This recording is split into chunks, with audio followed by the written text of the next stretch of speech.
bahçası bağlıdır Azərbaycanlı. Sənəti gücəsidir, sözlər rafını. Şair yıllardır Azərbaycan, Azərbaycan özümdür. Söhbətimdir, sözümdür, qaranlar ürəyimdir. Şirvan için gözümdür, neyləyim, neyləyim, neyləyim derdim al. Duyuma derdim al, duyuma derdim al.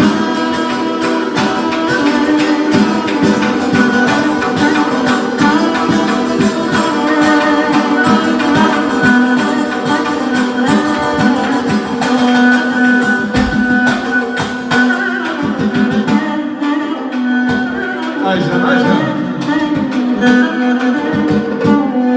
Ay cümle cümle kim olursan var.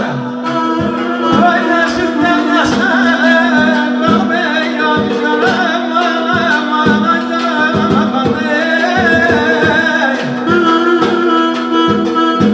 Ay cümle kim olursan var. Nesilden nesle kalıp yanacağım. Şirvan üzümünde güneşler var.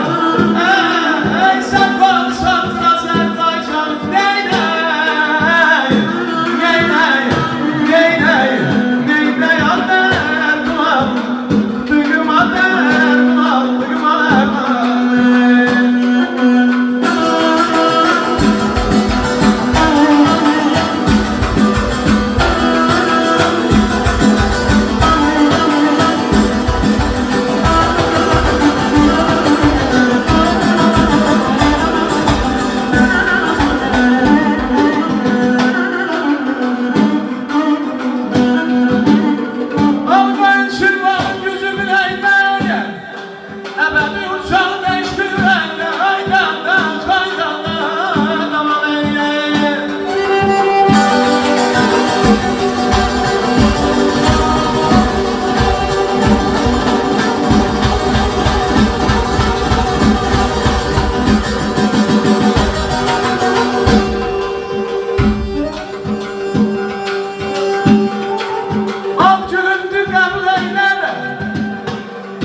Gel gücü şeylerim sana. Al gündür kabul eylerim. Gel gücü şeylerim sana. Oy çok kalem al bana. Sözden şeylerim sana yaman. Oy gülen yansın sansın anne.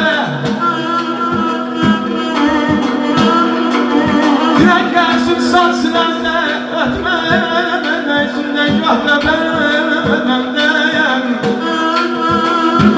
Her sözünde, her keliməmdə bir boş diləklərim səndən. Deyir çoxlarına da yaxşı bilirəm. Yazda bülbül ötər, qışda qar olar. Zatı pak, əsli düz olan şəxsin həyatı gül açıb laləzar olar. Ceyran yaxşı oldu vura biləsən. Qənədi düz kəsib dura biləsən. Köhnə atın ola Hafiz müəllim, yora biləsən. Şikarı qiymətli bir şikar olar. Heç vaxtı sarınalı məyus qoymaz nə. Uzaq yol gedəndə seslər hülər. Şirvanı müəllim, oğul atasından tərbiyələnər. Nə görsə götürür, adətçar olar. Maşallah, o qoyduğumuz yol gedir. Allah axıra can geçsin inşallah.